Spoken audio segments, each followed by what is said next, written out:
जय जगन्नाथ।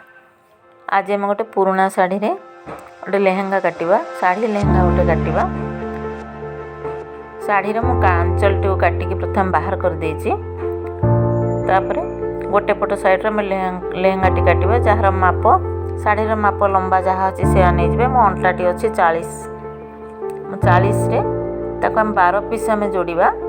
12 पीस हेले गोटे पट रहिलानी 5 इंच लेखे। 5 इंच 6 इंच ऊपर काटिबा स्टिचिंग नहीं कि अधिकार अंटापटी टू काटिबा। तल घेरटी डिजाइन अनुसार हमको काटिबा को पड़िबो। डबल काटिबा राहारी 12 किंतु डिजाइन देखि काटिबा को पड़िबो। बर्तमान कपड़ाटी गोटे साइड रू भांगी नवा।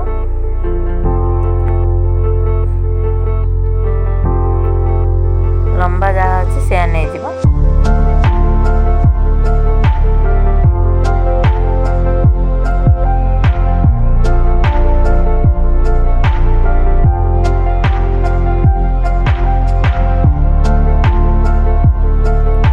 खंडे हूँ डिजाइन अनुसार प्रत्येक आंब कषी को घेर नवा। उपरटा 3 3.5 भितर मुझे स्टिचिंग अधिका करेंगे। गोटे प्लेट देवाई टे अधिका नहीं काटी जोड़ी नवा। आम 6 सामने जोड़ी नवा। तलपटी आमर लेहेंगार तलपटी काटी नवा।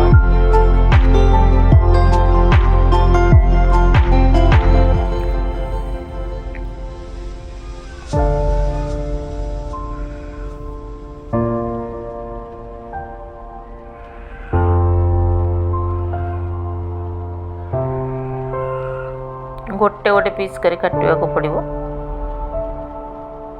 आग प्रथम गोटे पीस काटी सारला परे ताको पकईकि अन्य पीस गुड़ाक काटी नवा। ये गोटे पीस आमर हो गला काटिबा।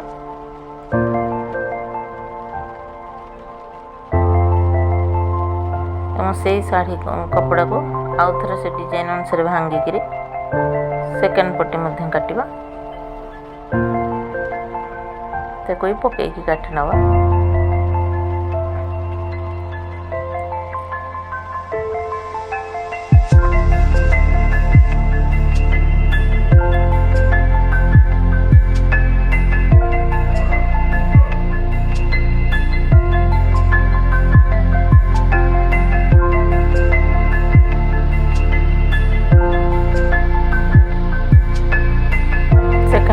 काटिदबा आम यही भाव में आम 12 पीस जाओ काटिबा। 12 पीस जाक हम साइज कर पकई नवा। बाकी आंचल टी जो रही जाता ताको आम लेहेंगार ब्लाउज सिलाई करवा। ये 6 पीस जाक एकाठी अंटापटी गुड़ा ऊपर को रखा। घेर को तल को रखा। प्रथम टैग करके मेसीन गोटे मेसीन सिलाई मारी सारा आम अंटापटी को जॉइन करवा।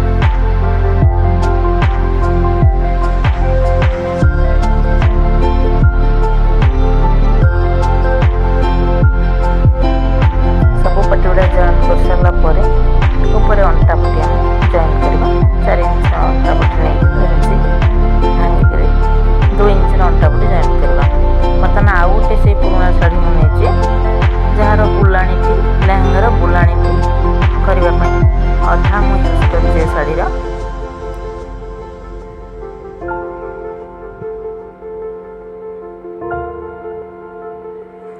ए ग्रीन कलर पटटी को 2 मीटर 2.5 मीटर मुझे जेहेतु डेंगा पिला अच्छे से 2.5 मीटर को यूज कर शाढ़ी शाढ़ी बुलाणीटा जो करवा। गोटे पट साइड रे शाढ़ी लेहेंगार जो कानी माने बॉर्डर थिला से बॉर्डर को मु जॉइन कर देछि। मो लेहेंगाटी पूरा जॉइन कर सारा परे मझे मझे गोटे गोटे मु प्लेट मध्य देछि। 2टा लेखे प्लेट देछि कारण हिप जेहेतु टिके बड़ अधिका अच्छी से हिप्र माप टी अधिका अच्छी।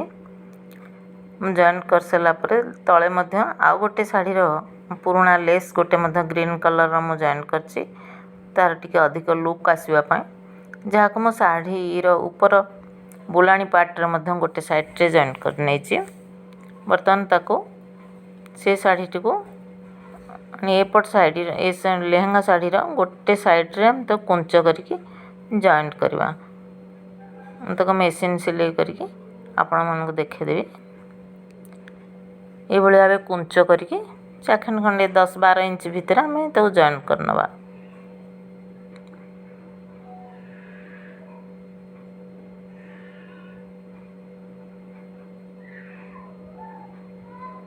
तो मेसीन ने आम जॉइंट करनवा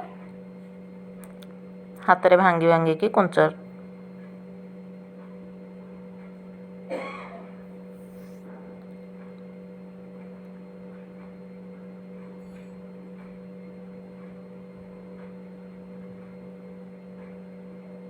गोटे पट साइड में कुंच सब देदेले जो कुंच देले से गोटे से ऑरेंज कलर कपड़ा रे गोटे पाइपिंग टाइप रो देदेबा पाइपिंग पट्टीटे कहीं टिके ओपन रहिबो ऊपर आम पाइपिंग पट्टी देदेबा।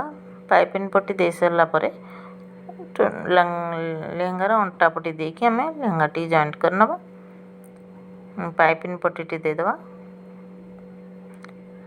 पाइपिंग पट्टी दे सारा पर अंटा पट्टी मु डबल परस्त नहीं जाइए जेहेतु टिके मोटा रहिबो भल रहिबो अंटा पट्टी जॉइंट करदबा।